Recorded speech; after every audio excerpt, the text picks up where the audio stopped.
Mm-hmm. All right. Hello and welcome to this week's episode of My CP Does Not Define Me, where we focus less on the dis and more on the ability of what we can do.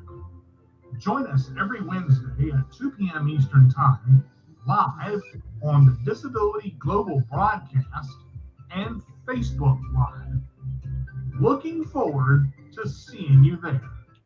What's up, party people? It's D to the J with the rollaway, and unfortunately, it's not 2 p.m. It is Wednesday, but 2 p.m. has come and gone, and 7 p.m. has arrived. The new time of My CP Does Not Define Me. We are here today live on the Disability Global Broadcast, on Let Go Radio, on Facebook Live, on YouTube Live, on StreamYard Live. I'm pretty sure we're broadcasting in Mars somewhere. I'm not just sure what the frequency is, but I know we're up there somewhere. I'd like to welcome everybody to the show today. I have two amazingly awesome, spectacular, super duper guests.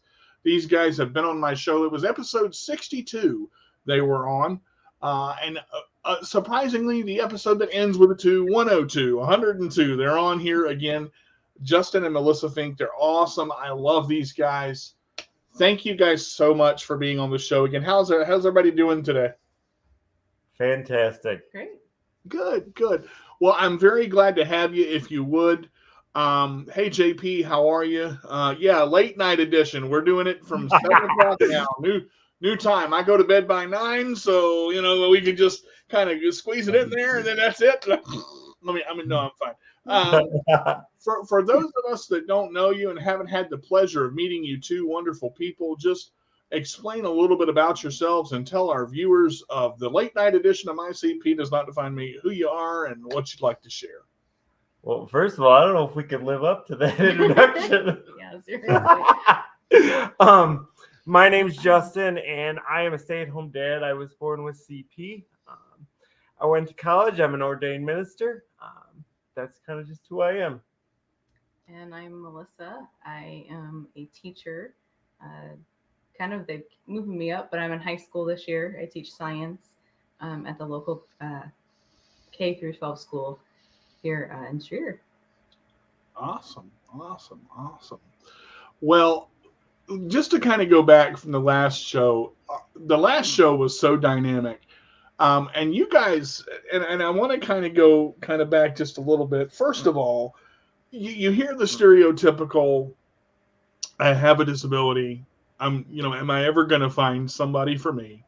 Am I ever going to be with the woman that I want or the person that I want and have that love because I'm quote unquote not normal? But for you guys, like I said, everybody's got to find their own normal. We kind of talked about that. What was it like? And I guess my opening question before we get into, what we're going to talk about mainly today is, what was it like for you two finding each other and realizing that, this was special and you realized that God's hand was in it the entire time, and just to kind of comment on that, if you would, whoever wants to go first can. I don't know. I just first. Sure. Okay. I started going out to Woodland in 7th grade. And I was kind of the stereotypical guy with a disability, I had a lot of girlfriends, but not a girlfriend. And I can remember still to this day, the first time I saw Melissa. I can tell you what locker she was at. I don't know if I can tell you what clothes she was wearing, but I'll never forget her smile. And it was just one of those moments where I was not the best kid in the world doing things I probably and definitely shouldn't have done. And so I kind of knew that I wasn't ready to be with her, but I was praying one day that I could be. And it's just been an awesome ride since then, and I'll never forget it. So, can you kind of share how God answered the prayer a little bit? Can you go into that? Yeah, I can do that. Hopefully, I don't know if your mom will watch this tonight or not. She's got the boys, but I happened to be staying at a house that was right next to where Melissa lived, and I was walking over to my grandma's house one day, and her mom stopped me. Her mom works at the local school too, so she knew me, and so we were yakking in the driveway, and felt like it was 112 degrees outside. But we were talking, and then Melissa came home, and it just kind of went on from there. She actually asked me after going to school together to Ivy, the local college. She asked me if I had a relationship with Jesus, and I kind of threw everything I could at her about why I didn't. And she was just kind of there saying, well, he loves you anyway. So I went to church a couple times, got baptized, and God just said, okay, Justin, now's the time. And I can remember the knot in my stomach and my heart pounding. And I think it was maybe the first or second conversation we even had about dating. I told her I loved her. And, it was the whole crickets on the other end of the phone deal. And it was just God saying, this is what you need to do, and just watch what I can do. So, the key thing right there, and I want to bring this out, is your ability to rely on God and listen to Him. That's you talked about being an ordained minister, and when I met you, we've shared quite a bit together and talked quite a bit together. I was enthralled by the story then, and I'm like, the crickets on the other end, boy, I can relate, man. That knot in your stomach, as you start talking, it gets bigger. Mm-hmm. And there is just so much. But when you find the right one and you share that life together, Melissa, on your end, what? And I think I get this question most relationship wise from the female side. What changes did you have to make, or was there a thing where, look, he needs help with this, that's okay? What realizations did you have to make in being with someone that has cerebral palsy, and how did you come to grips with it? So I think, like, going back where Justin, he says there's crickets and stuff, but we started out as friends first. Like, we've known each other since 7th grade, like you said, and all through high school. I mean, I wasn't really serious about dating because I had a relationship with Jesus, and that was my main focus during that time. I had some really great role models and mentors in my life. My older cousin, she was 5 years older than me, and she was just a huge, just kind of a light in my life, and kind of put me in the right direction before I could even go in a wrong direction.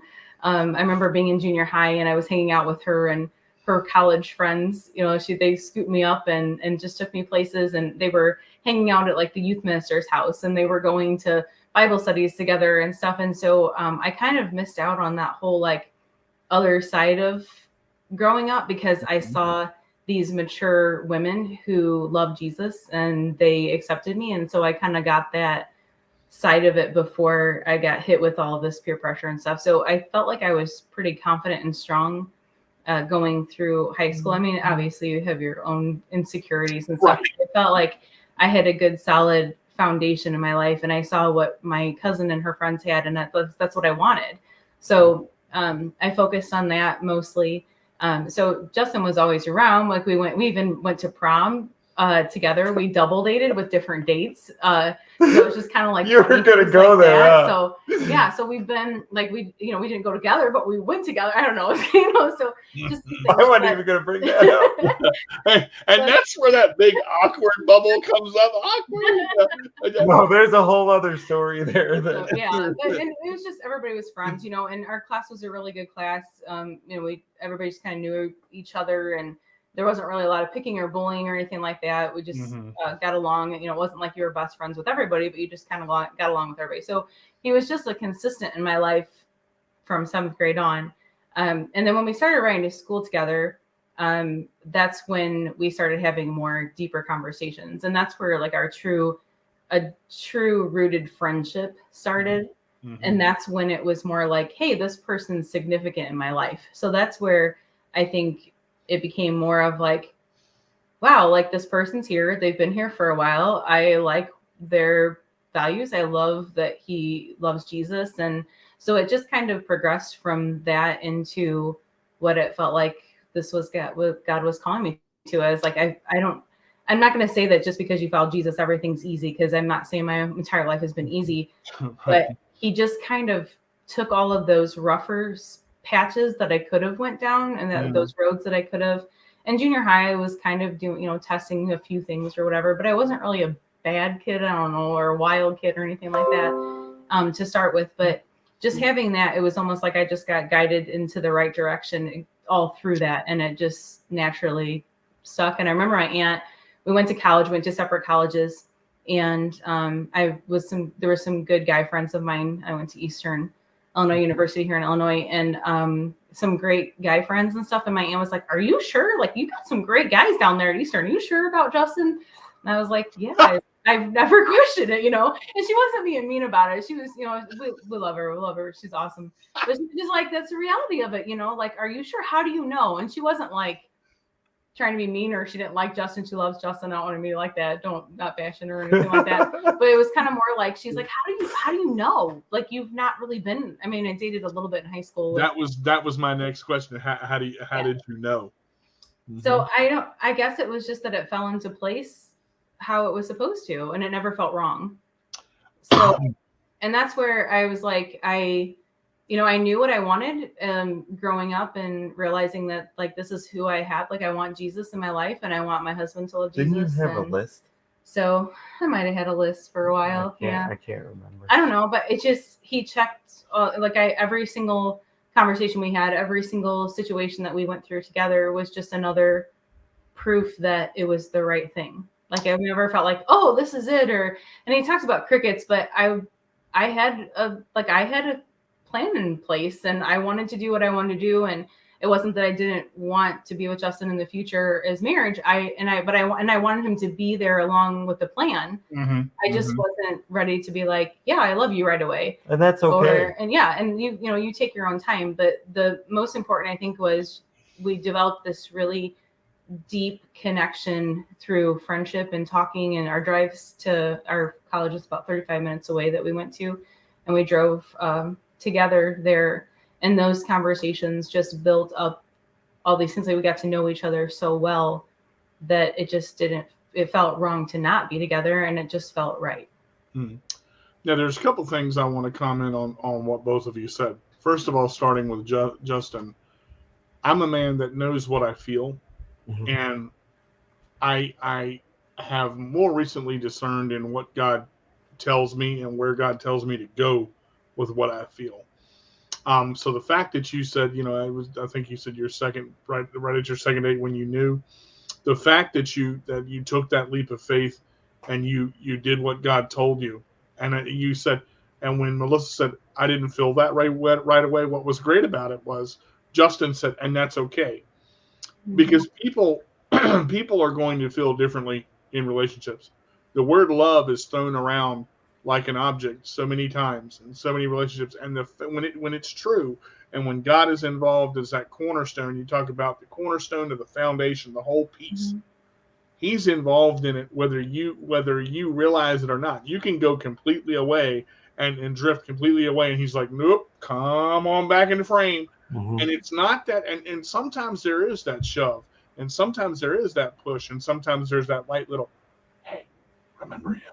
It's never a light thing for me. He's always right up in my face saying, honestly, it's like, listen, stupid. Well, I mean, but see, learning how to listen is the difficult part.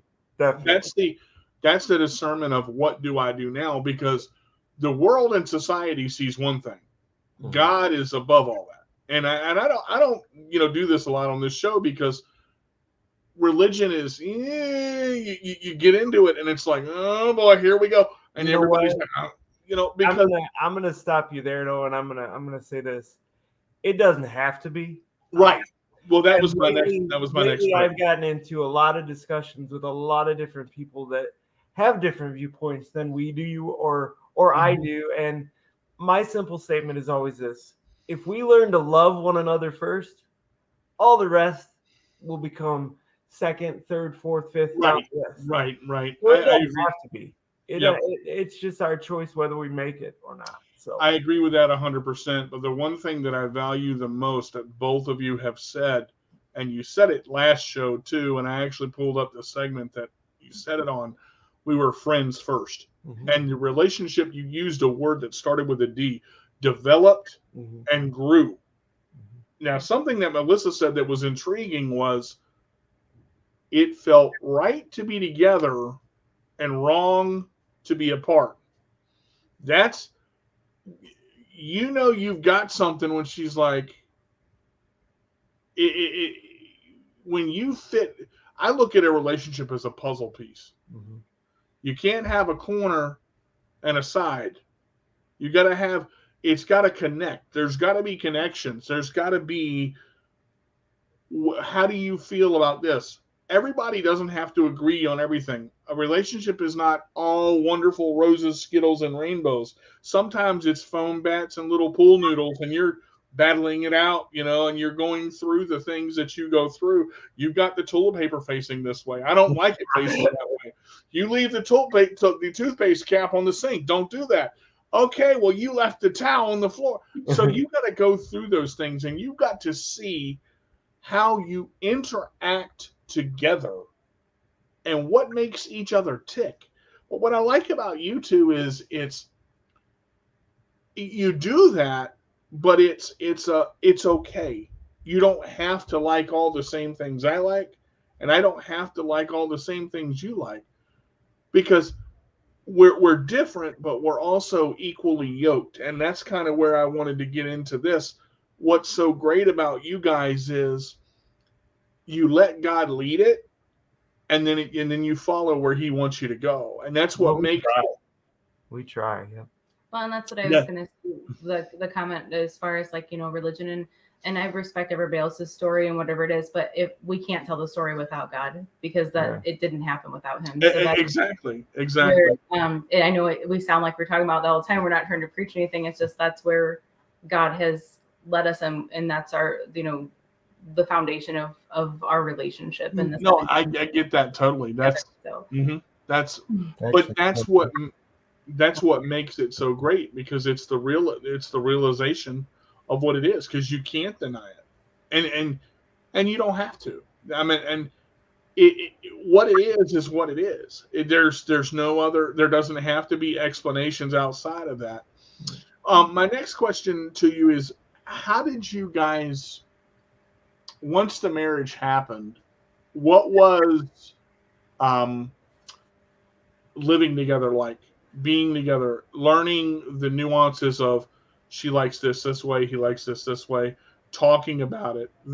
How did you develop and grow the simple things? For me, I think it comes down for us, since we were at different colleges, we had 4, 5, 6 hour conversations. So I don't want to say it was easy, because it wasn't. But a lot of the little things that people struggle with, and it's different for everybody, we had to talk through, because all we had were words.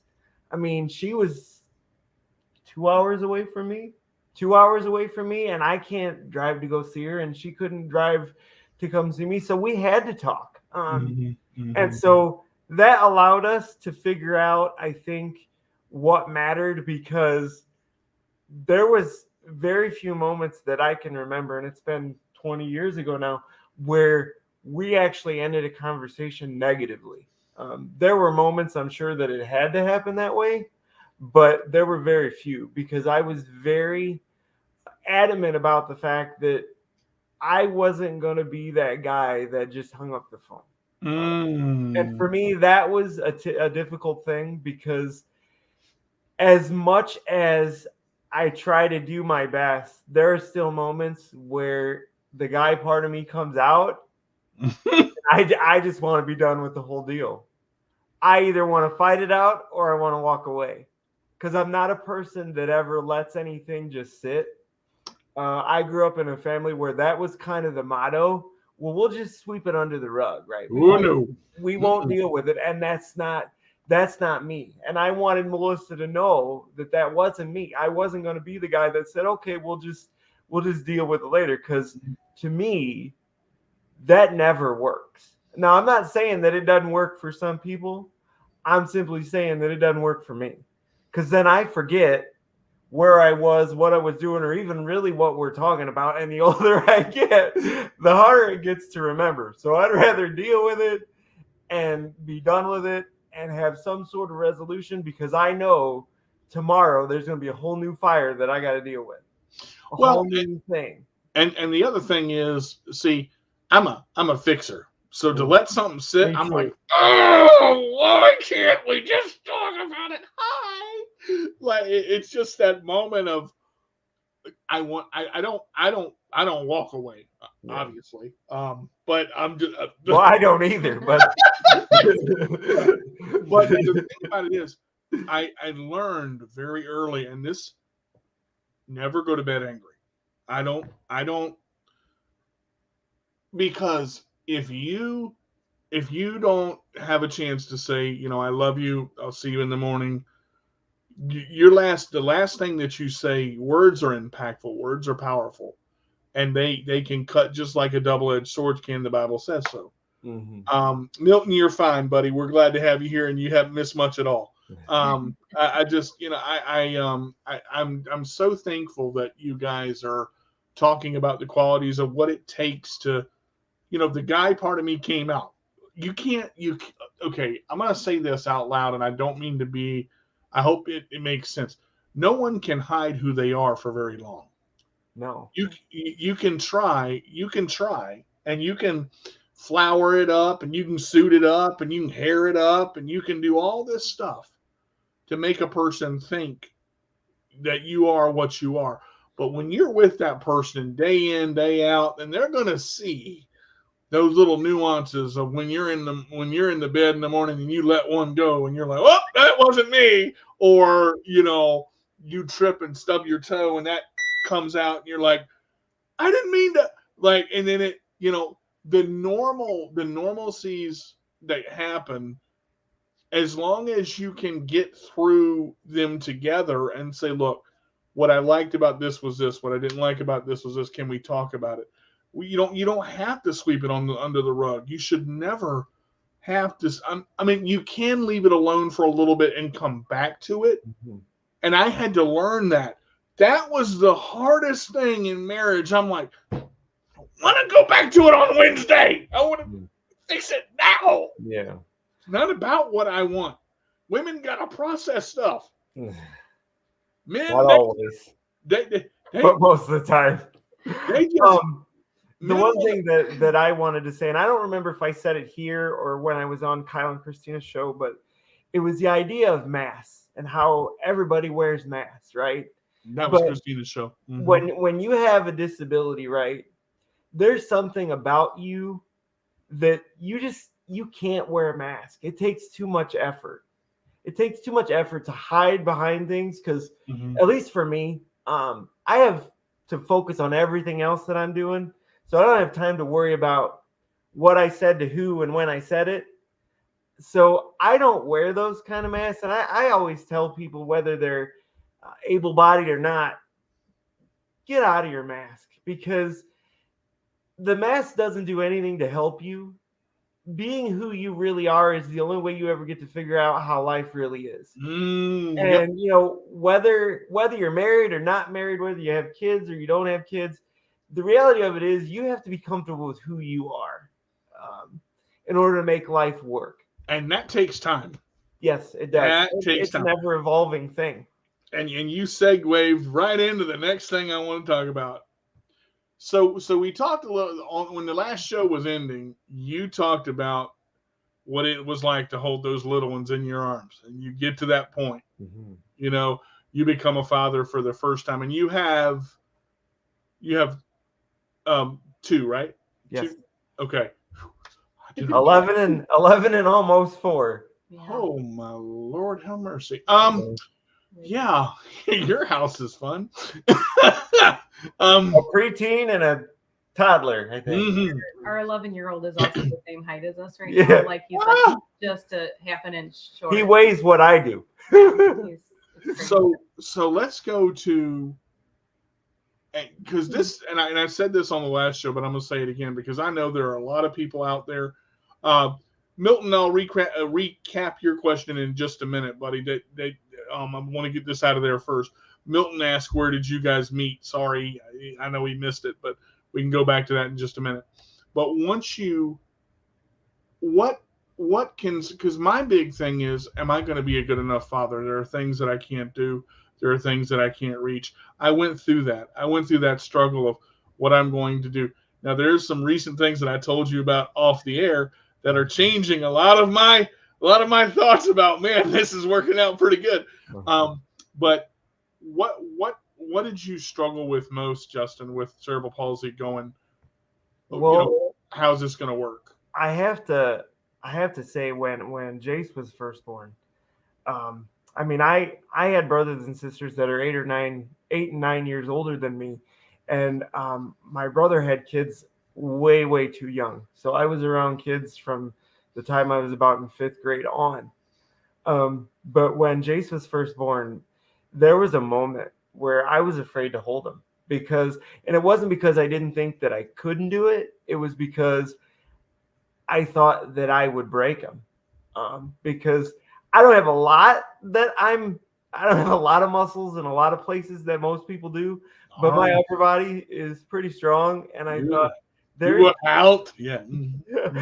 this little person, and I don't want to be the one to break him. That lasted about a day. And then Melissa said, "Hey, I'm not doing this on my own. Get your tail over here and do what you need to do."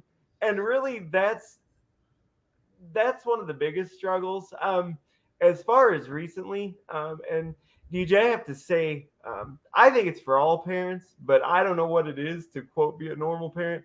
But you find things every day you can't do.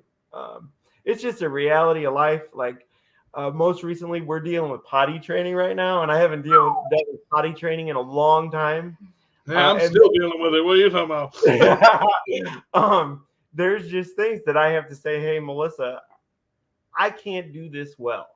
Can you do this so that we can move on to the next thing? And that's what's important when you decide to become a parent. And whether people want to believe me or not, becoming a parent is a decision.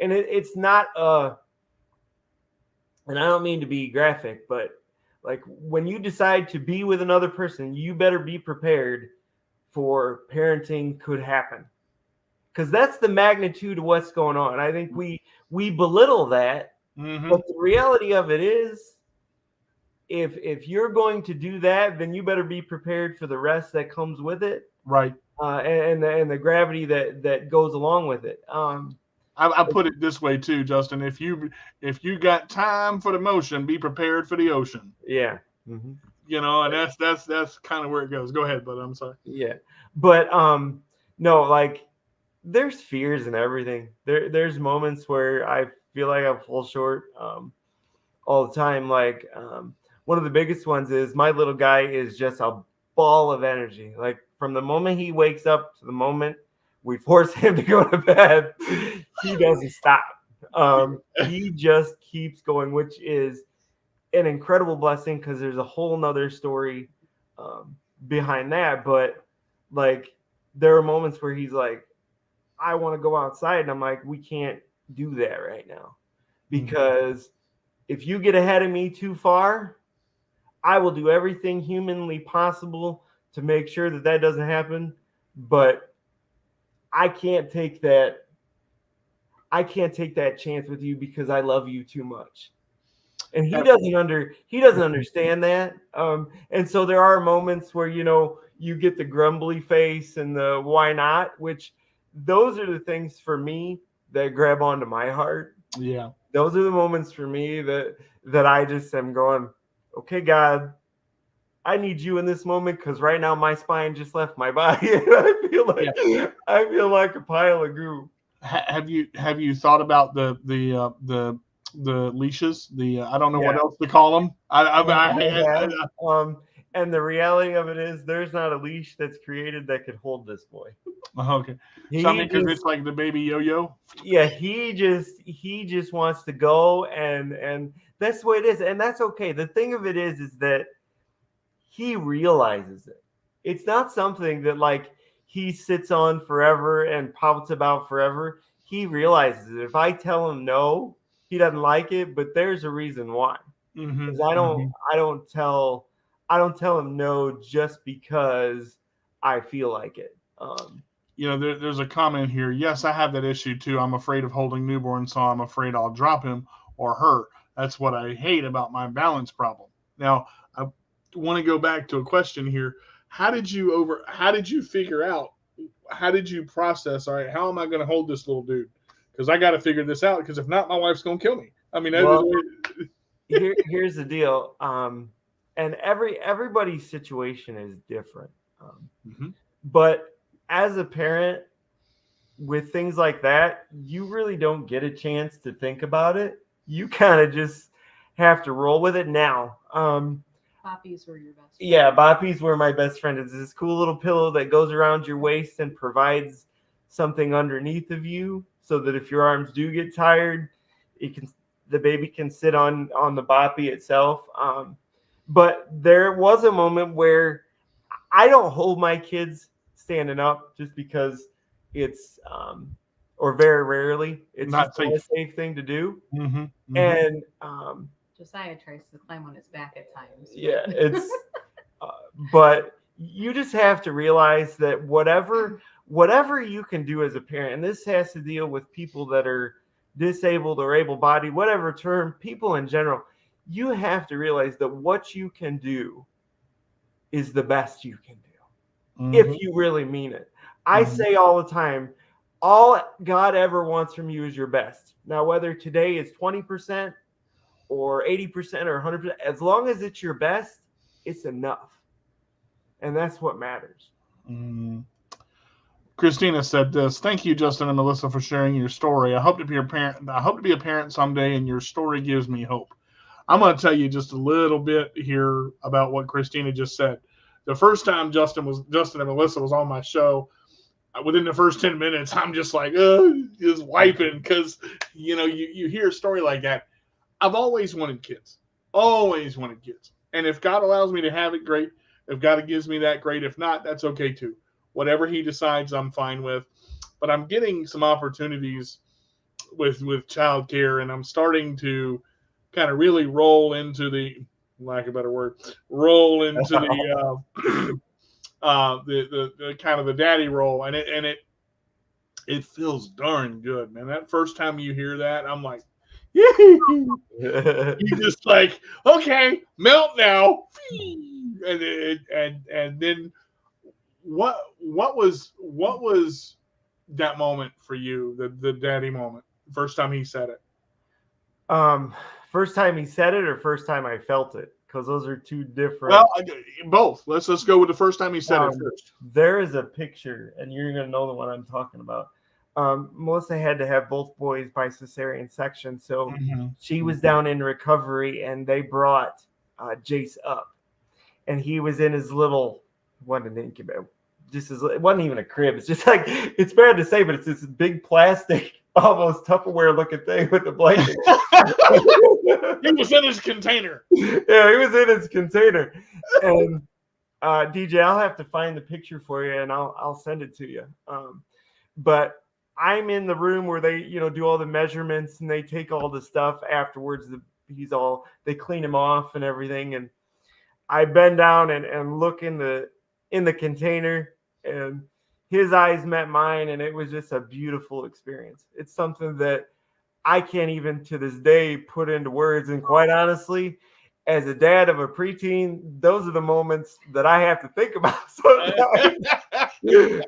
Because it's not always a pretty thing. It's not always Skittles and rainbows like you said, but those moments in life change you forever. And not to be I gotta not cry. Can't think. Not to be, but you just kind of got to roll with it. And for me, that is really hard, because I'm not a person that likes change at all. I'd rather know 15 steps in front of me and how I have to get there. Mm-hmm. And being a parent, it doesn't happen that way at all. You You're got to lucky take the get a- skills out of the you're lucky DVD to player get like before a you got. quarter step. Oh man. So what was the moment like when he said it? What was the first moment when he said it? Actually, it was an argument between Melissa and I. She's like, "What did he just say?" And I said, "I think he said dash." I don't know. I just want to go on record that both of my kids said mom before dad, but just saying. Oh boy, here's where the show gets interesting. There's Yeah. some testing going on, but it was both mom before dad. And that's okay. She deserves it. I hear about it all the time.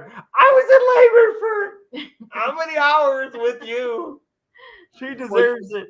Well, just to kind of clarify that, it's easier to go mom, mom, mom, mom, mom. Than You ain't gonna win, DJ. To go dad, dad, dad, dad, dad. Just roll with it. Just yeah. I do, but it's a lot of reading there too, maybe books and stuff like that. But yeah, I mean, I just that first time is gonna melt your heart, man, because there's nothing like the first in the world. The first once that happens, what was Melissa, same question. What was the mom like for you? What was the moment? When you held him, what was your I'm a mom moment? When did it click? I don't know. I know that one. Once we finally got back to the room and I got to hold Jace, I didn't get to hold Jace right away. I was able to hold Josiah. They gave me skin-to-skin contact with him, and that was the first time I felt with him. Like I was like, oh, he's here. It's this is awesome. And probably when we got back to the room and it was just us, we asked our parents to stay. Everybody was there. We had sisters and aunts and uncles. And yeah, that wouldn't happen nowadays. Waiting room at that time, and but we just asked for just a moment for the two of us to be with Jace as a family for the first time. And so just being there, being able to actually hold him for the first time was amazing. But all those little moments, there's so many things I remember from the pregnancy too. And I'll never forget like finding out that we were expecting, like that was exciting. I remember that just vividly. And I also just little moments throughout, like feeling him kick and things like that just made it a little bit more realistic. What about the first time? And I think both of our boys did this. They both jumped on our bed while they were in your womb. Oh yeah. Yeah. I turned over on numerous occasions to go to sleep. And that's when Jace would use the bed as his own little trampoline. So you could feel the bed moving because he was kicking so hard. I don't know that Josiah did that as much, but that was pretty cool little moments during the pregnancy. So, but I would say just having those boys in my arms for the first time is just it's an incredible feeling of that. So I would have to say just to share with you guys and even with Melissa, like the first time that I remember seeing it on her face is she had just finished. They had just finished taking Jace out, and I had just finished cutting the umbilical cord, which was really gross.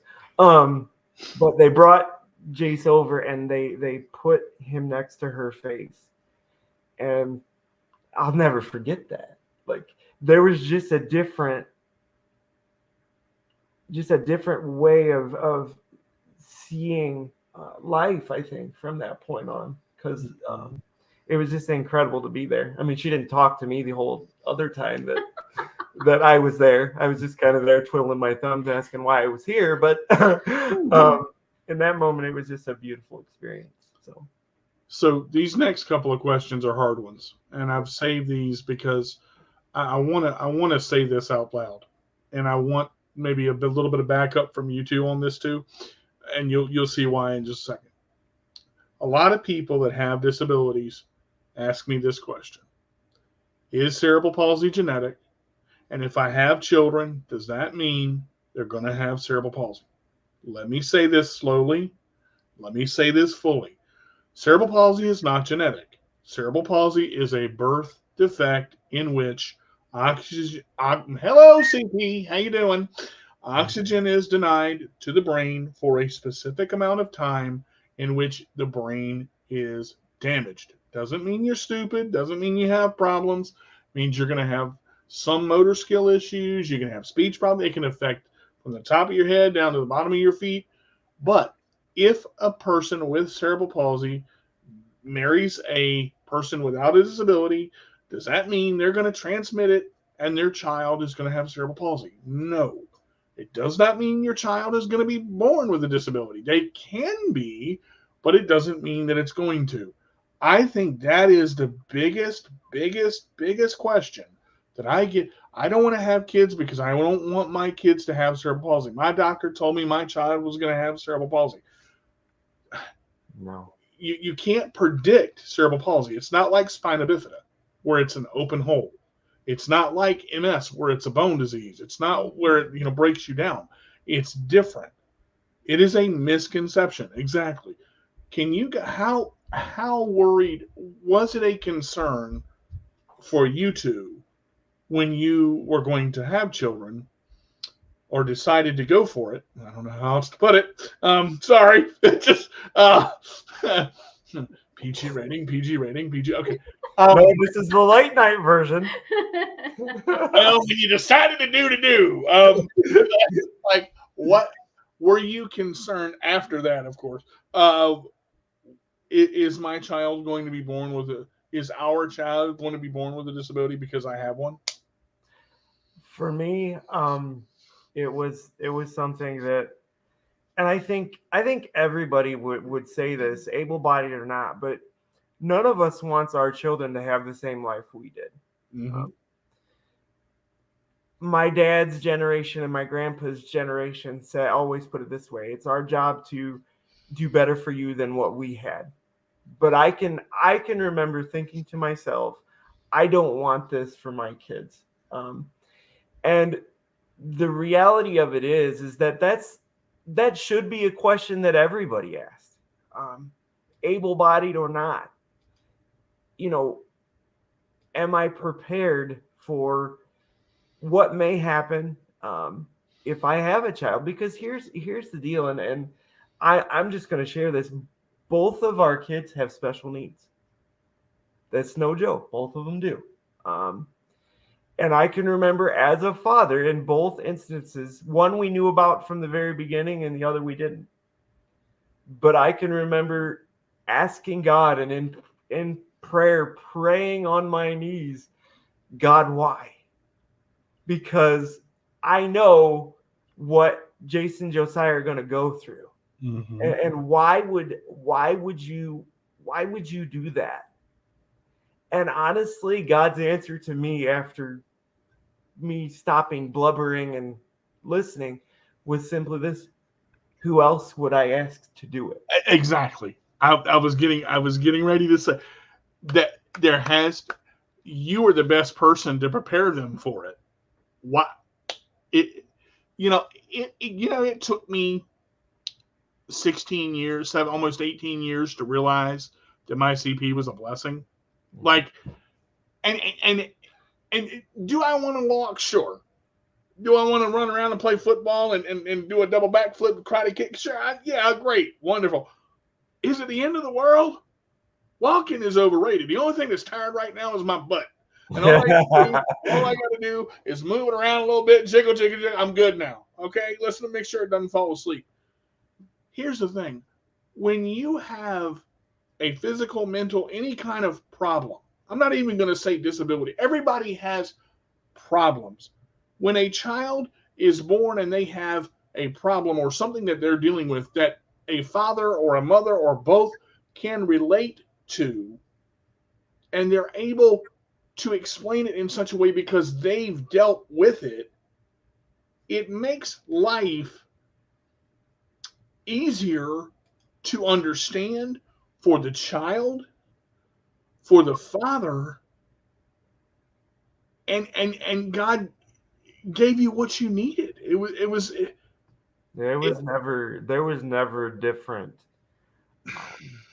Like we had a nurse, because when you go in and you get different exams, well, they can say we can tests for XYZ to see if your child will have this, and this. And, I finally had to stop one of the doctors, and I said, if your question is whether we will take this little person home or not, the answer is yes. We don't need your test. And quite frankly, if you want my opinion, I would rather there are incidences where you need to know, and there are incidences where you don't. Because here's the reality: you can't change what that child is. Now you can influence who they're going to be. There you go. And what they can achieve. Because what I will add to what you just said is, I think as a parent with a disability, number one, I know how to advocate better. Not just because I'm any smarter than anybody else, but because I've been through the process. But also, I know how to push.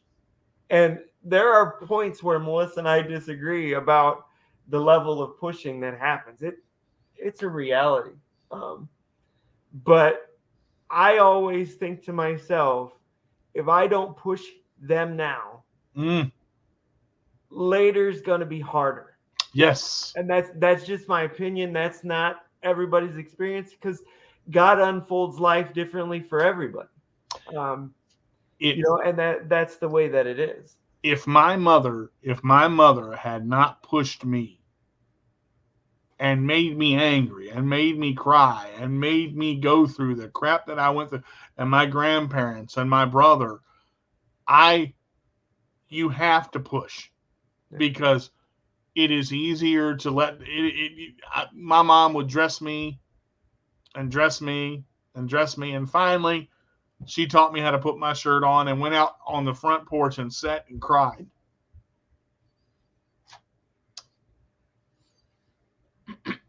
Because of the struggle. But that struggle is what makes you who you are. It what makes you become the man that you're destined to be. As you said earlier, life is not easy. Nothing in life is easy. The path is not necessarily straight and wide. It's narrow. It is hard. You got bumps and bricks and obstacles. And I didn't learn to tie my shoes until I was almost 15. When I learned to tie my shoes, boy, I was tying everything. Because once you relate and once you know, Dad, I can't do this. Yes, you can. Dad, I said I can't do it. Sit on your butt. Try this. Try this. Try this. Dad, it doesn't work. Can't's too lazy to try, boy. Do it again. Yeah. And it's not. You got to give tough love. You got to. In this world, everything is. My mom used to cry. Every time I would cry, she'd pick me up. Every time. And I got on that quick. Well, I got on the cry train. Let me tell you, Mama got tired. Boy, you going to sit in that crib, cry that out. What I will say is that I feel blessed that even though I have the opportunity to share my experiences, there's also Melissa there that's ready to just be there and be the mom. Because that's needed too. Now, I will say that primarily in our house, and you can correct me if I'm wrong, I'm usually the disciplinarian, but that's because that's how I'm built. That's just who I am. That's how I was brought up. And that's not any reflection on her at all. No. That's just me. Tammy was the same way with me, Christina. I just want to say that. But the whole thing is, and I hope I'm not going off the topic here. No, go ahead. It's something that I truly believe in. God gives everybody a framework, and that framework stretches and it shrinks, and it becomes square and rectangle and octagonal and all these different things. So the challenge for us, whether we be disabled or able-bodied people, is simply to learn to work within a framework. Because if we work within a framework, we'll always do the best we can. Now, that doesn't mean we'll always do the right thing. And that doesn't mean that God's not going to come alongside of us or people are not going to come alongside of us and say, hey, wake up because you're somewhere you shouldn't be. Mm-hmm. But if we live with the understanding that we are made with purpose, Mm-hmm. with dignity, with value, with respect, and that nobody has the right to look down on anybody else, the rest of the crap that flies around in the world just doesn't matter that much. It doesn't matter. It's so true. The amazing thing is when you look at it, you take a person that has nothing wrong that you can see, doesn't mean they don't have anything wrong. You take a person that has a quote unquote disability and you sit them in their chair or you put them in the walker. Let me explain something. You open them up. They bleed, they hurt, they feel, they think, they process in their own way. And here's what it comes down to. This is basic human necessity, basic human functioning. Okay? The basics of life: mind, heart, soul. That's all. It's not about the disability. Now, I want to say something about a disciplinarian because my father was in and out of my life. My mom was there. My mom, I was spanked as a child twice. And I'm going to tell you why. Because all my mama had to say was, DJ, clean. I remember one time I was like 10 or 11. I'm almost up to her chest, and she didn't tell me what to do. I'm going to just try it. DJ, go clean your room. Mom, I don't feel like it. DJ, it's Saturday. Go do your chores. I said, I don't feel like it. There was a moment of silence when I said that. My mom said, Dennis Craig Carter Jr., go clean your room. I didn't just clean my room. I cleaned the house, the bathroom, the bedroom, the baseboards, the walls, kitchen. I was scrubbing floors with rags. Everybody disciplines in their own way. Mm-hmm. Women are nurturers. Women are patient, kind. They are designed to swaddle, to protect. Women are protectors. They protect what's there. You ever seen a baby bird? Somebody go out there, a baby bird, and a seagull swoop down, and man, them mamas will tear you up. You mess with a mama bear cub, or a bear cub with a mama's out. You ain't got to worry about the dad. That mama will tear you up. It's different, see, but discipline is important because if you can't play between, and a lot of kids will play between the two parents, that's what worries me right there. Well, mom said I could. They don't work that way in our house. It don't work that way. Exactly. No. And that's what I want to go ahead. Sorry. I just want to say like that they can't do that between us, and that I might be more nurturing at times, but my kids don't backtalk me. If they do, they know they're gonna get it, and just I can hold my own with that. Mm-hmm. My 11-year-old will say something to me, and he knows my mom voice. He knows that he's went too far with something, and so there's our 3-year-old is trying this right now. I'll come in the house, and Justin's just kind of naturally taken that place because I work outside of the home, and he's here with the kids and has raised them when they weren't in school. So for those portions of the day, so they've seen more of that from him. But when I come home or whatever, Josiah will come to the door and he'll be like, "Mommy, I was crying," and I was like, "What happened?" And give him a hug, and he's like, "Daddy said," and I was like, "Well, he's right," like he doesn't get to play the bounce up. I think that's an important part of a key element in this is that we defend one another. And but y'all depend on each other. Yes, we are together on the same side. Now you can be on our side or you can be opposite of that, but it's probably not going to be in your best interest to be opposing the side that we're on. Quite honestly, like with our 11-year-old, I tell him all the time, I discipline you because I love you. And I'm going to love you irregardless of whatever. And that's a big statement to make. I'm going to love you irregardless of whatever, because here's the deal. Later on in life, when he's in his 20s, 30s, and 40s, and whatever he decides to do, Mm. that means that I told him I'm going to love him no matter what, and I have to stand by that. Not only because he'll remember it, but because it came out of my mouth. Right. And sometimes, it's not always easy, but it's always worth it. See, that's the difference. That's the difference to me. You have to do things in life that are worth it. And that changes and is different for everybody. Like, DJ, I have no desire in my life to write music and sing on a CD. Like, I can worship Jesus with the best of them, but nobody really wants to hear me.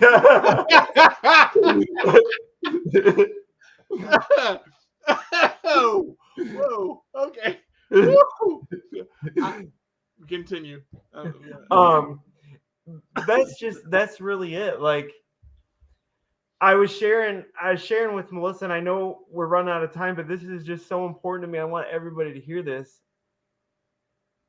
You all matter. We all matter. Our kids matter. Our lives matter. And in a world where we're taught, because we don't have influence and we don't have money and we don't have this and we don't have that or whatever, we have to lie, cheat, and steal and do all these things to even begin to matter and have value. We all got to understand, disabled or not, we matter. Yeah, bro. And even more than that, we can make a difference. Mm-hmm. Like, so often we think the only way we can ever make a difference is if we do it on a big scale. Well, I disagree. Yesterday, I officiated a funeral of a 95-year-old lady who I absolutely loved.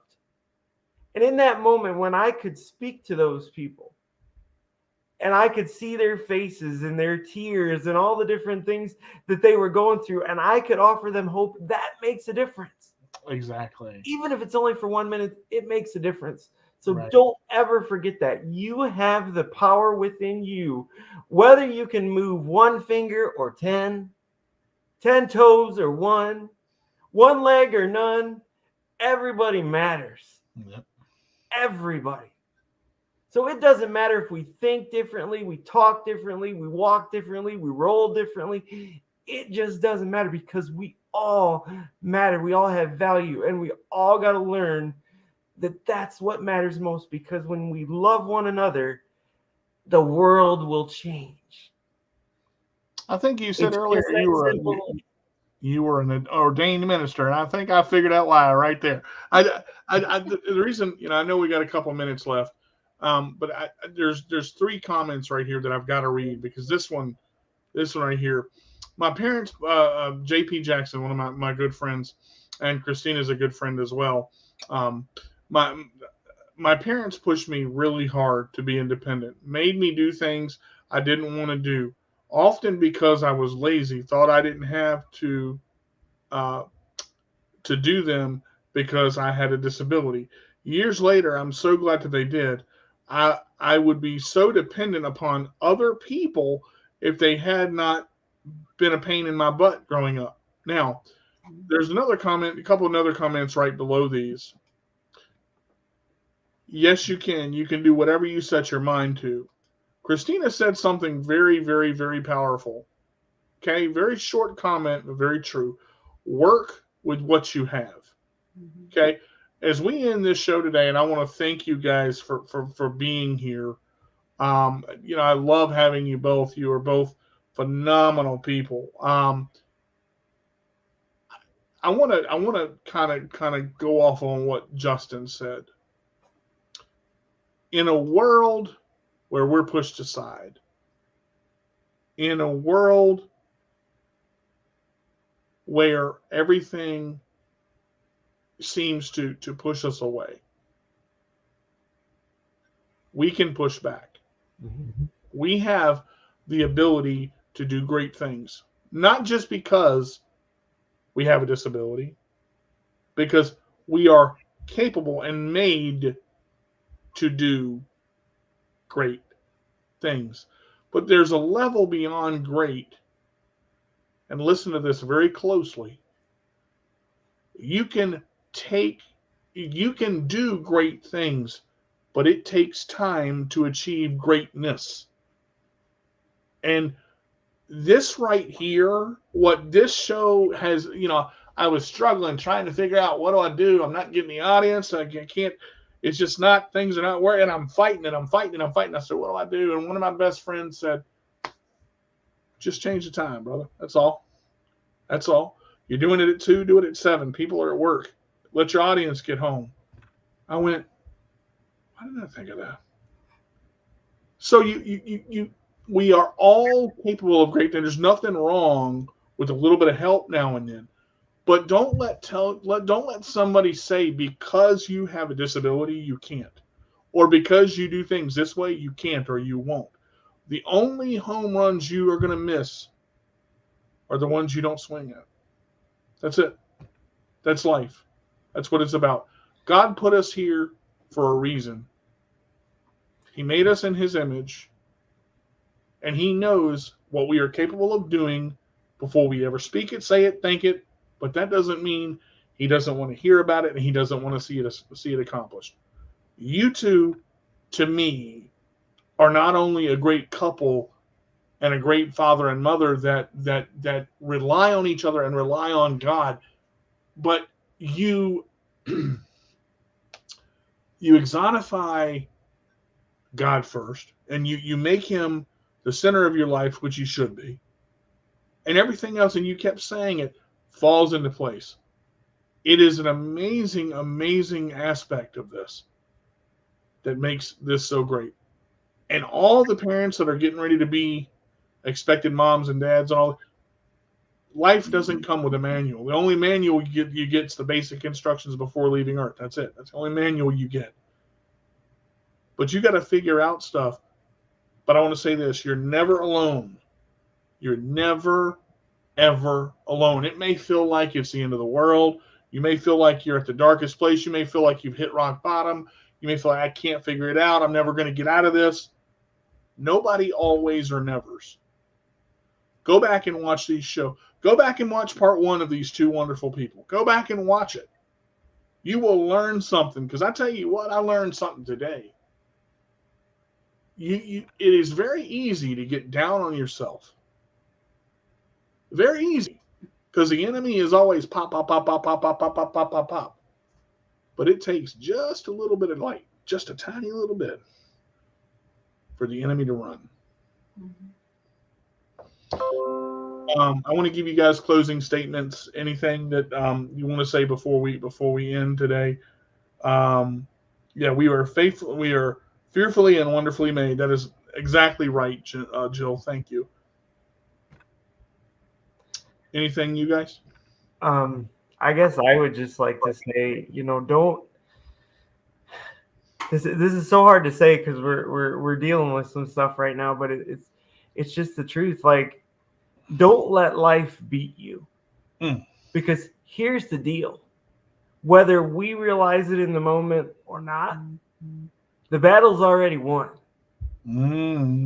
We just got to take the steps to get there. And the cool thing is that, like you said, DJ, we're not walking alone. For those of us with a disability, we say the word step and one thing comes to mind, that normal gait that everybody has. But here's the deal. When you live life with Jesus, his gait's every bit better than the one we can even think about. And he walks with us every step of the way. Whether it's an inch or a mile, he's always there. And in those moments where life hurts, because they're going to come, he'll carry you the steps you can't take. And you'll be better for it. And I think I just want to stress that, we talked a lot about how great things in the last 17 years of our life, and we definitely have huge blessings. We've also been through a lot of hard times and ups and downs and doubts and fears and all those things, and they come and they go and so forth. But that's the one thing that is the consistency is that we do have God to rely on for those things. So that's our testimony, is more so of what we've been able to accomplish and overcome, to be at a point where we're still going. I hope we're going strong still 17 years in, and it doesn't seem like it's changing. And it's amazing how much we've actually been able to go through and push through and be able to come on the other side of that and still praise God and still love one another and raise our boys. And I actually asked them I said they were kind of wondering why they had to go to grandma's tonight, because I've been gone quite a bit preparing for school today or this week. And I said, I have to go talk on a podcast about being a parent. And I said, do you think we're good parents? And my 3-year-old said, yes. And then my 11-year-old looked at me, he goes, yeah, you're good parents. And that was the biggest validation, out of everything, is just knowing that our kids love us and feel like we're doing a good job, I guess. I don't know, but that's the most important, is just knowing that they're learning and growing and developing, and you can see the product of that continuous work to follow it and be obedient to Jesus. So. Well, you can't say it any better than that. And this show has been powerful, and maybe we'll have them back for part 3, part 4, part 5. I'm not sure. I enjoy having these guys, and just it's been a wonderful opportunity for you guys to share the other part of your story that we didn't get to share in part 1. Thank you so much for being here and for being part of this. People like you guys make this show great. Thank you to all our commenters, to all our viewers, our listeners on Let Go Radio, on the Disability Global broadcast, on StreamYard, Facebook, YouTube, these Three Amigos like page. If you guys would like to be a guest on the show, you can email me at mycpdoesnotdefineme@yahoo.com. Remember, just because you email me doesn't mean you're automatically going to be on the show. We have post interviews on Sundays to go through our new guest. Thank you guys so much for being here. If you can't be good, be bad, but be good at it. But always take that in a good way. This is D to the J with a roll away, saying we'll see you next Wednesday at the new time, 7 p.m. for episode 103 of My CP Does Not Define Me. All right, everybody, that's going to do it for this week's episode of My CP Does Not Define Me.